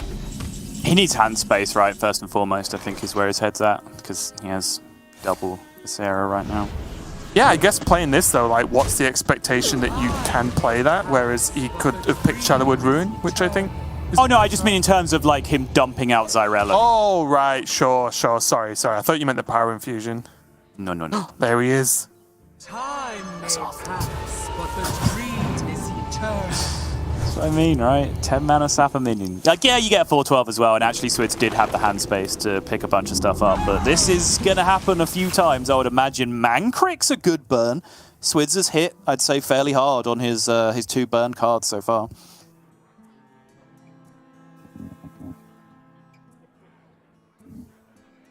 Also, as well, Swidz does have that Maw of Cthulhu in hand, which means even if Seiko does the old swapperoo and like bounces this 4/12 or kills it and plays another big minion, he can just sort of like bat it away with the first one, at least with Maw of Cthulhu, right?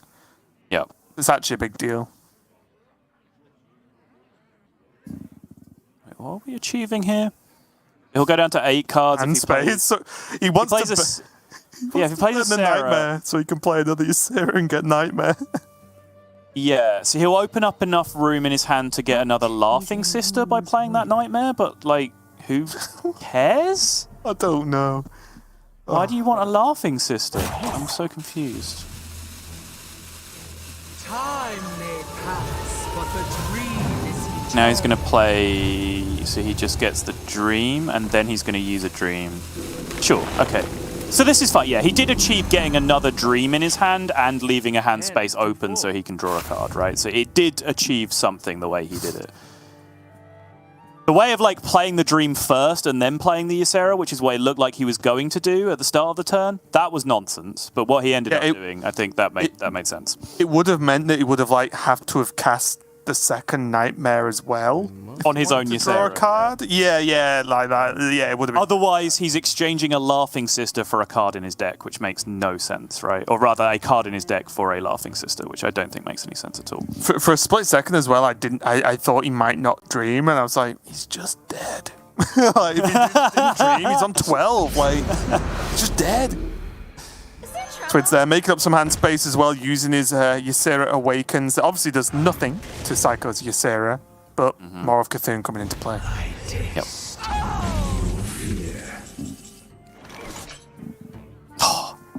Psycho's just back in this same spot where he just barely has enough health to even be playing his raised deads this game.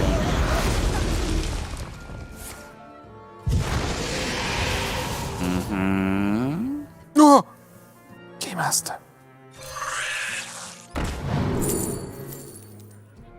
Needs a playable, right? Gift of Luminance is decent though. Okay. I think I would have picked Luminance there, honestly. Played enough Battlegrounds in my time to know that giving Divine Shield to poisonous minions is extremely effective, Raven.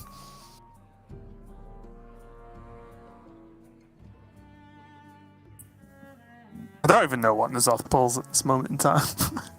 I'm going to be honest. Has he had a Ysera die yet? No, I don't think so.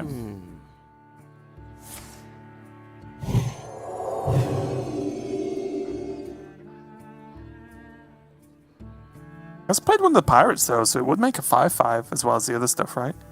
Yep. Kind of a nice like interaction of probably why the N'Zoth makes it into the list. Yep, for sure.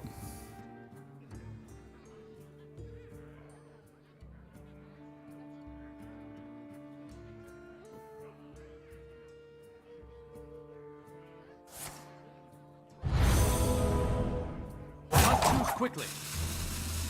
This is such a more aggressive use of resources, this game from Swidz. I think perhaps learning his lesson from what happened last time around. All for poison. That's insane.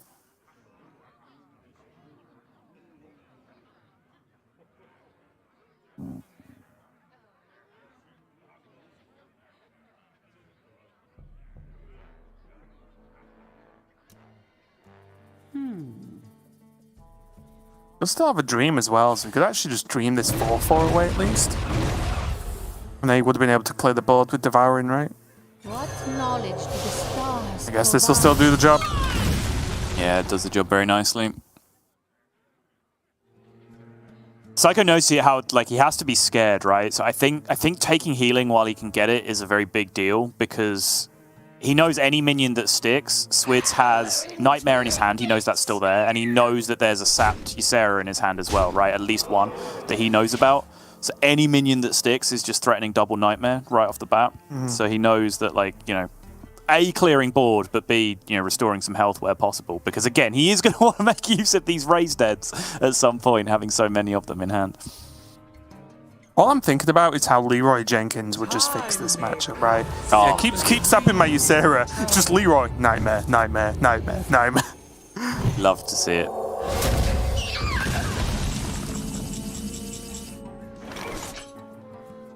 I see 9 cards in hand, right?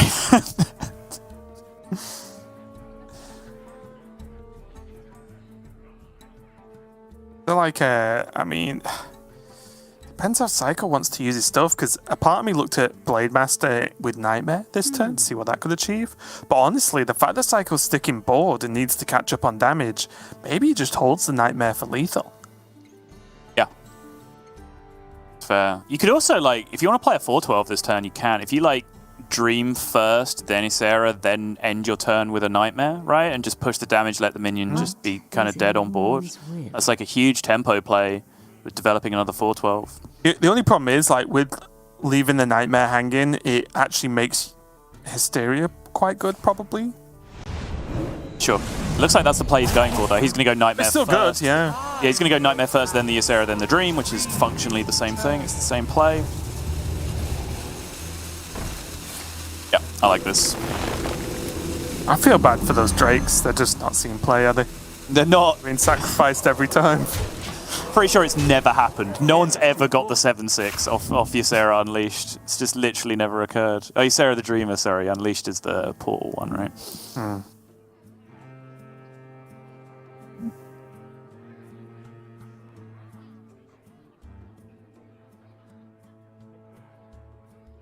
There's even a Nightmare on this 5/7, right? And then Hysteria. True. Yeah. Kind of good.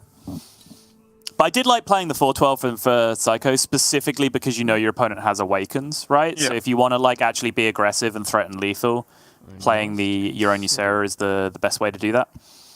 Because, you know, anything else is getting at least, you know, half chunked by that Ysera Awakens that your opponent has. Yeah, I mean, Ysera, as you may have noticed during this series, pretty much requires a dream to actually deal with it, I'll choose to say. Yep. Just gonna leave it up.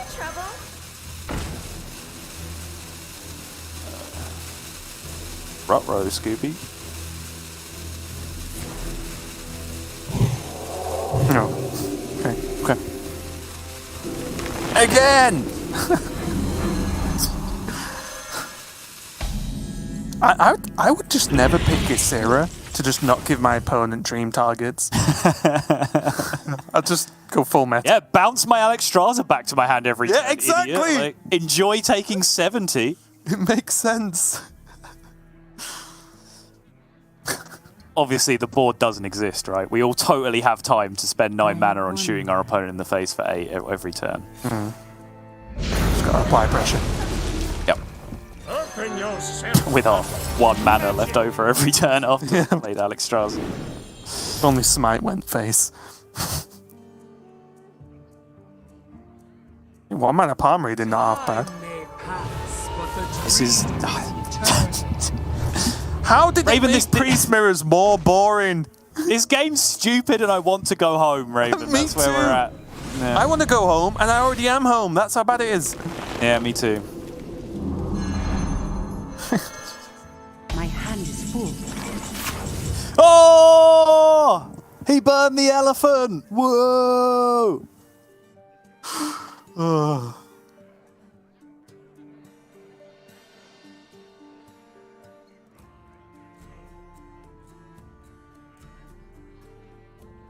Is this just it? Like, just Ysera to life. Ysera Dream every turn until 1 player fatigues? Is that what's happening? To 1 player just says enough and quits. Yeah.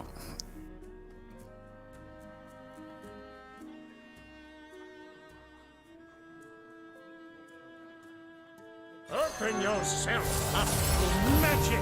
Is there trouble? To rename this card to Ysera the Meme. This is getting ridiculous. Not even burning anymore on Switz's side. Just drawing nicely up to 10. Summer.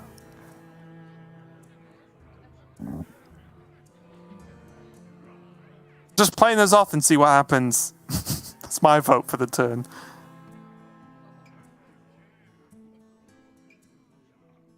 I must consider.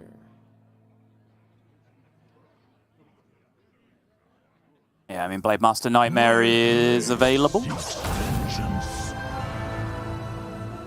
Does palm reading not happen with this turn? I feel like palm reading should have come first. Not really sure what else he's doing. Maybe he wants to hold the palm reading specifically so he gets more dreams. Apparently so. Okay. Or specifically wants to weave in the heal, I suppose. I guess that's another justification. And it's pretty important, right? We have seen, even though we are having a joke time with how silly this game's become, is the damage matters, right? We saw that in the fatigue game, where like it's super important. So any of the heals you can weave in can be pretty huge.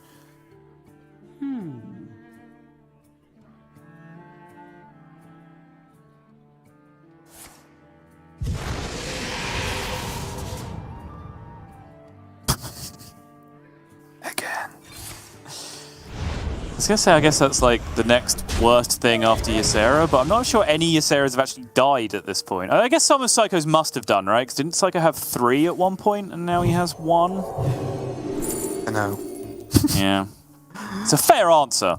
Yeah. It was an unfair amount of pressure to put on you in that position. I know many Yseras have happened. Yeah. We've had every timeline of Ysera right now. Yeah, Seiko just continuing to dump cards here. Wants to avoid burning where at all possible. He'll pick up 1 more card from the Alabaster next turn.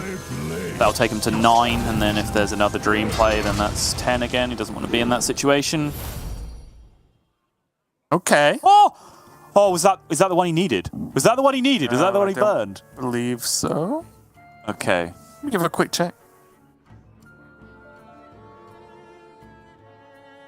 I don't think it was. I must consider. Now the I palm can't reading coming check. out from Swidz. Okay.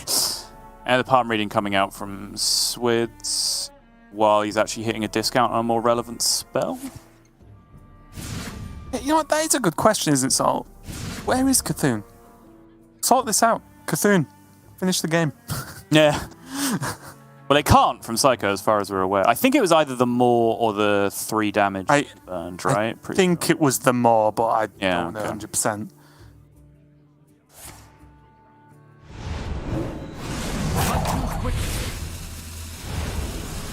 Cheeky play. Only clears the enemy minions. Fine. Get him! So crazy though. 1 mana Eye of Cthulhu is actually so nuts. It is pretty insane, yeah.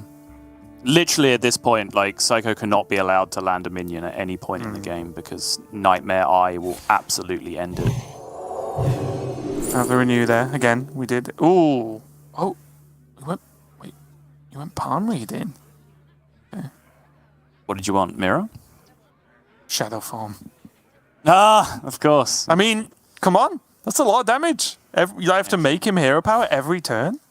Yeah, true. Stops people playing Ysera. We do seem to have gradually made our way out of the play Ysera every turn period of this match. Someone blinked. Yeah. Oh, Flash Heal snap picked. Looks like Seiko, yeah, he's going to do the kind of Mask of Cthulhu play you do in Mage, where if the board's empty, just jam it because it's max damage to face. And that's really what he's looking for right now. Yep, for sure. Lands a minion with 6 health as well, of course, because he knows all about that Awakens. And so it begins again. Oh, it happened. He got the Emerald Drake. He's like, I'm free. These nightmares being used pains me. Yeah, it's just hand space though, isn't it? They know, like, they've seen it happen enough times back and forth now that even if they hadn't been thinking about this at the start of the matchup, the dream into burn a card dilemma is going to be at the forefront of their minds as they progress through to the closing stages. You can Nightmare Death and just play the Cthulhu body again? He can also just resume Ysera tennis, Raven. Ysera doesn't set up lethal. Oh, I guess it kind of does. I mean, it totally does, yeah. Yeah, I actually like that as well, right? Use death while it's death and keep the dream as a universal answer. Makes sense. I feel like once you engage in this Ysera tennis, it makes the opponent do the same. It creates the never-ending cycle. Right, you don't want to lose the game of chicken, right? You don't want to be the one that blinks. I wonder. Problem is, Swid's currently on 9 cards, which does make it a little bit awkward.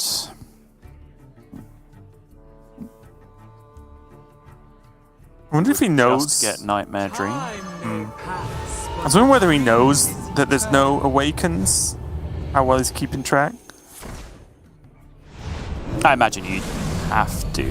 Like, at least maybe you lose track of the one that happened like 6 Yseras ago, right? But I think in terms of the fresh one, I think you still should be expected to be on point with that stuff. Only because like N'Zoth is I think a pretty reasonable threat at this point. Yeah, sure. Fair. But I do like the way we've changed the way we even perceive time now. It's like in those futuristic films where they have different measurements of years, and now we're like, 3 Yseras ago, I was but a boy. Dormammu, I have come to bargain.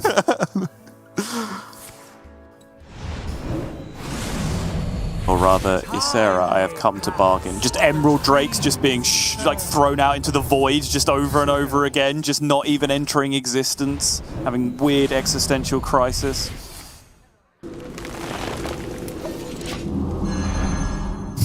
Do they know that the second they just don't bounce the Ysera, this madness will end? you think they realize yet? But Like, Swidz has just to. don't bounce it. Swidz literally has to, though, right? Like, he's dead if the minion sticks on the other side of the board. Look, he could choose to sacrifice, okay? Okay, now he's not, though, right? Now if he's keeping track, if he has perfect hand tracking on all of this nonsense that has happened throughout this game, now he knows he's not dead if he leaves this thing alive.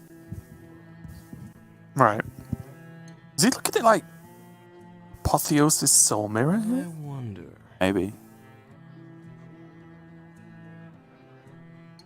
Yeah, looks like it.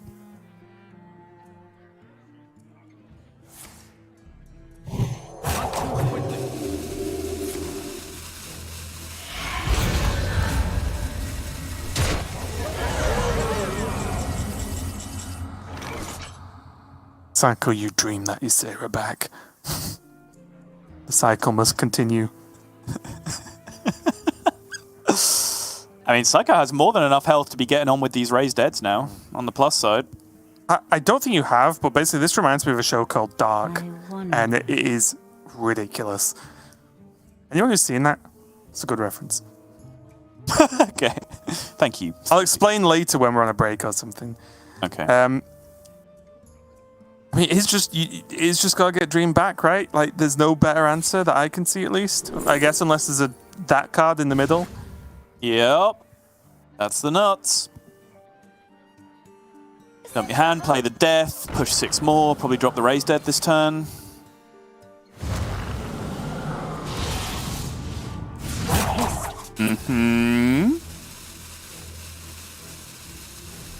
So deep in the game, I'd almost forgotten that Educated Elek was a factor in this matchup. I'd honestly forgotten anything except Ysera was a factor in this matchup. All I know is there's a card called Ysera, and I know 3 of the cards it can generate. I don't know. The other 2 are a mystery. It's just lost knowledge. Just a myth, No one knows anymore. I went to a cave and saw some scrawlings of a dragon-like creature on the wall, but that's all we know. Yeah, never happened.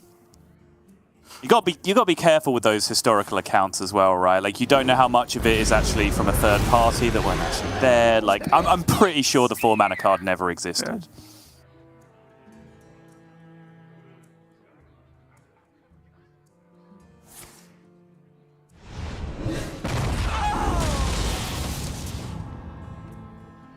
Where were you, Sol? Where were you when your Ysera actually died? Are they all gone? No, there's still one left. I'm just saying one actually died. One did actually die. To be fair, like 5 have died up until this point. Over the course of 36 years. Yes. But the Ysera in this game are now officially an endangered species.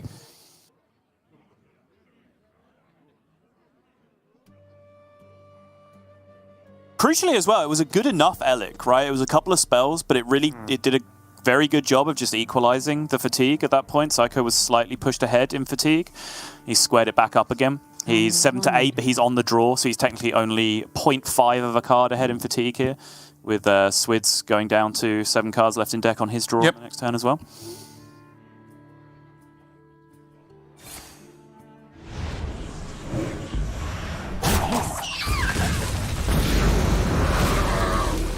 This is going to be raised dead to get some of those Yseras back. Is there trouble? Could still happen. Swidz, of course, is going to have the response of his own Ysera Awakens. If he wants to clear off this board. Now it's raised dead as well.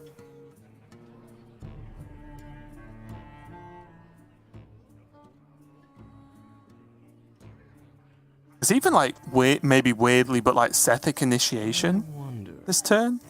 If Swidz wants to go down that road.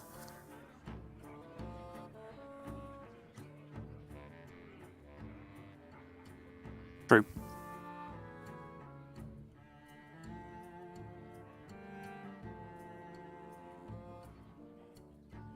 It feels like such a bad spell to kick things off with, though, for a Sethic. Like, unless you're super desperate. Okay. I mean, that's a pretty darn relevant pull, right? The South Sea. Oh, yeah.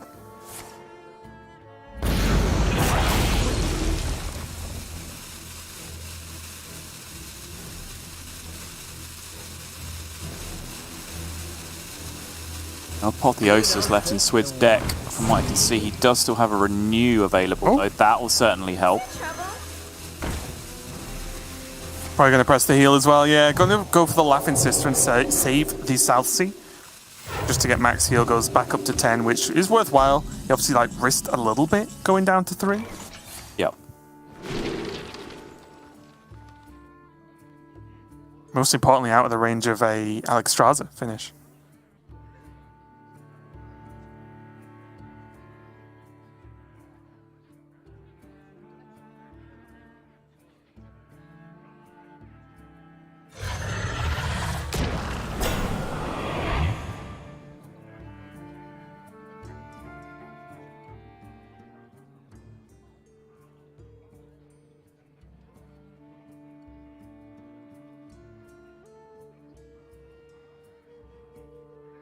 I think finally, Raven, we've settled I wonder. into an actual, honest-to-God game of Hearthstone. All right, Okay, yeah. Seems good. pick up. Let me guess, Ysera Dream? Yeah. Looks pretty strong to me. Time may pass, but the dream is Again, there were options for initiation again this turn. Which I wouldn't have hated. He would have retained the 3/5. That would have meant we wouldn't soon as see I this said turn. it. As soon as I said it, we've just entered the vortex again. Oh, he's actually going to keep the dream and just trade. Okay, sure. I'll see that.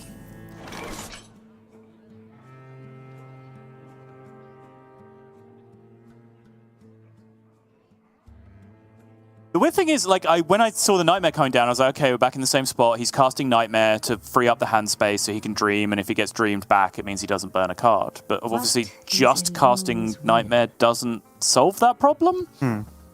So he would burn.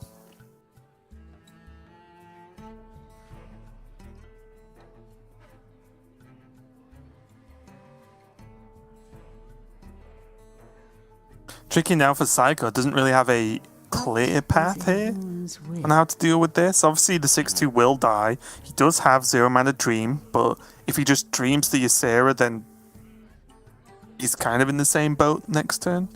Right. I guess he could like dream Ysera and just play Onyxia. But then it's just dead to Awakens, which is terrible. Yeah, which he knows is in hand. Just bump Yeah. with the 3/1, and then Awakens to clear up. So I think the options are go fishing with palm reading, otherwise just play like a Cthulhu turn instead with the bouncer, maybe? I'll have to say. Yeah, Tycho's shaking his head. I think he's starting to see this one slip away from him, and I think I am too. Well, especially when you consider Swidz has South Sea, he has Mancrick still, a Laughing Sister, the mythical 4 mana Drake from Ysera. He has a lot. Still has this N'Zoth as well, just for an extra board in a can. So yeah, I can agree. I think this is just. It's just not being good enough here from Seiko. He hasn't generated enough of those minions like, in the previous game where he had tons of stuff in his hand at this point. Yep, it was just like Onyx Mage Scribes and Skeletal Dragons all the way down, right? And like Raised Dead were hitting more of them, and then the Mage Scribes were feeding him more Renews, and the Renews are giving him more Draconic Studies. Like that loop is very, very satisfying when you can get it going in a value matchup as Priest, but Psycho's just not really been anywhere near it, and I think he's starting to get that look on his face, Raven, of a man who's just wasted 2 hours of his life playing Priest Mirrors for 0 benefit.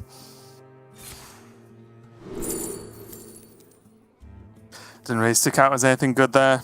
He does get to proc this if he plays the Cthulhu's body, but...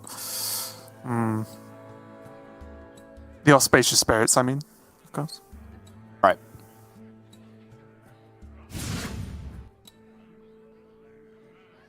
It's just, I like this pick, right? I think this makes the most sense in terms of just, he needs clearing power, and that the power infusion at least gives him something with Samuro maybe that he can get going. He does have a Apotheosis left in his deck, I believe, as Seiko, but Swidz does not. I wonder. The Blade Master Power Infusion Apotheosis turn is all playable in one turn if he were to top deck that, but that doesn't solve the problem right now.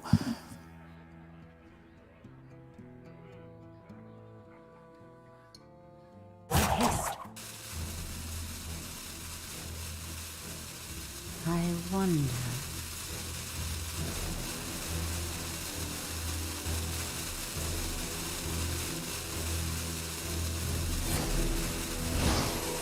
I don't think there's anything else he can do there, right? Just has to wait it out. Yeah. Needs Just that has to hope apotheosis something- draw, I think. Yeah, I think you just hope something better comes along next turn, right?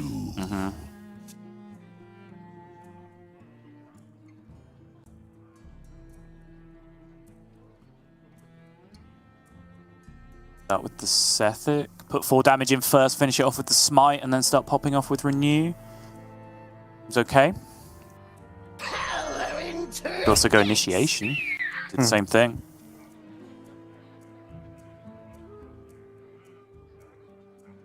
Okay, this is a good turn for Salsi. It's basically going to know the last cards in the deck.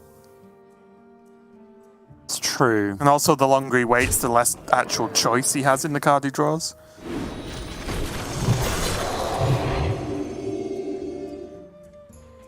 What? What?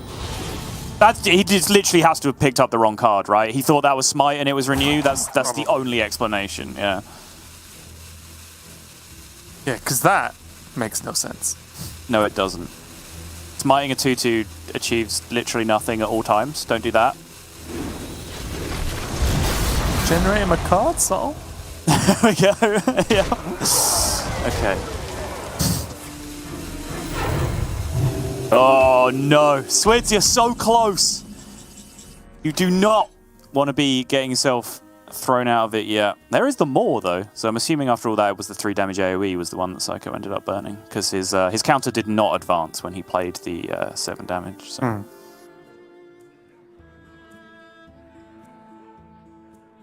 What is Elun's will?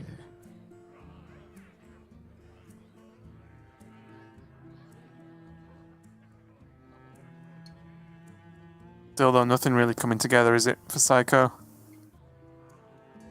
He pretty much has 2 power infusion and trade into the Mancrit. Okay, it's just going to take down the Ysera and leave everything else up, right? Yeah, looks like it. Ugh. You can dream!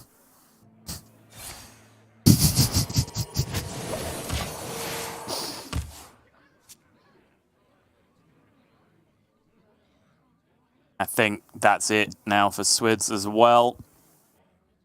It's a factor that we've been largely ignoring up until this point, even from Swidz' side where it's still in play, because there's just so many other win conditions going on for Swidz that it just didn't even seem worth being a factor. But Swidz continuing to pick up his own Cthulhu pieces, of course.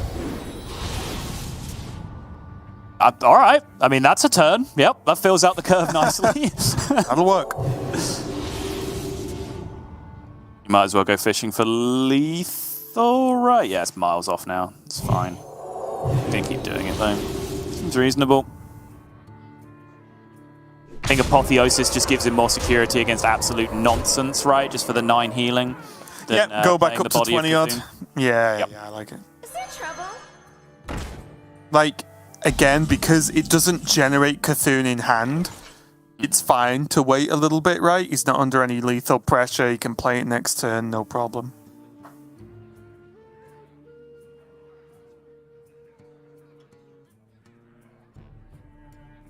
Shake the head yet again from Seiko. I wonder. It's just water torture at this point, right? It just slowly dripping, driving you insane. Like, you kind of know that you've lost, but at the same time, you don't want to give it up, so you're just kind of stuck out playing the last few turns, desperately searching for a win condition that just barely exists. And the Horrible problem now, state to be in game 3. yeah, the problem now is even if he goes like Body of Cthulhu, Death, right? The Cthulhu gets traded away, and there's still a 4/9 on board for Swidz. You know what I mean? So it's like, I think points like that when you can't even stay even is where it's really difficult. So he is going to commit that dream, put the Sethic back in hand for Swidz, and just say, well, this Cthulhu's body's already dead, but it might chew up these minions. Mm-hmm. Nope. Good turn. It's a decent turn, yeah. Trade in, AoE through, push the damage, make a 6/6. Keep it simple, right? Finish your Cthulhu. Give yourself a 1 out of 4 to draw 30 damage next turn. I like those odds. And just spend some mana, right? Like, just spending these 5 mana cards is important even at this stage in the game. Because, if not, it reduces what you can actually do. Right. And yeah, unless I've missed some utter madness during the portion of the game that I'm sure we all tuned out while cards were getting burned with Ysera and Dream happening 50 turns in a row. Yep, this is a completed Cthulhu for Swidz. Seiko, of course, burning a piece very, very early on in the matchup to one of those Dreams. There's a Raised Dead that got shuffled in off the Elek, I believe. Seiko needs to go fishing for a miracle here, but I'm not sure it exists. No. And now committing this without the Apotheosis is almost conceding the game at this point. There's no way he can stabilize. I don't think there's any way he could stabilize, even if he renode himself back up to 30. Especially with the Cthulhu coming out from this point. Swidz now just going to start dropping the bombs. He knows he is very, very secure in his position in this game. The Apo is the draw. Blademaster Apo will be the play, but now Seiko is well and truly out of gas. This is his board. This has to stick. This has to win the game, and it simply just does not beat the Cthulhu in Swidz deck, even on its own, even if you ignore every other Hearthstone card. I was going to say, it barely even beats the board that Swidz has, never mind the Cthulhu. So yeah, that is going to be the game, that is going to be the series. An extremely drawn out one, and we expect nothing less for these Priest Mirrors, but a congratulations for Swidz on taking that series. Well, those are grueling, and I feel sorry for Seiko, as I would for anyone who lost that matchup, just because it's so much time to pile into like 3 games of Hearthstone to then lose feels pretty bad. But again, I do think Swidz had the much better idea for the deck 2 for the matchup. I think we could visibly see the things Swidz was trying to do pay off, even arguably all the way to that N'Zoth right at the end of the game. Whereas I think these Eleks might be a little bit too fancy from Seiko. Just for this matchup, though. Yeah, certainly would like... I mean, saying I would like to see it play out over a longer set is slightly misleading. No, I wouldn't. But just in terms of like curiosity of who's actually favored in that position, I would like to see it pan out because, I think the play in the second game was far from optimal on both sides. And I think in the third game, obviously, Seiko getting a Cthulhu piece burned and an Elek burned, while Swidz got no such thing from his side, even though he burned quite a few cards on his side as well. I think that, kind of clearly indicates that Seiko had the bad rub of the green in that position as well. So, maybe given more time, Seiko's techs do have a little bit more to say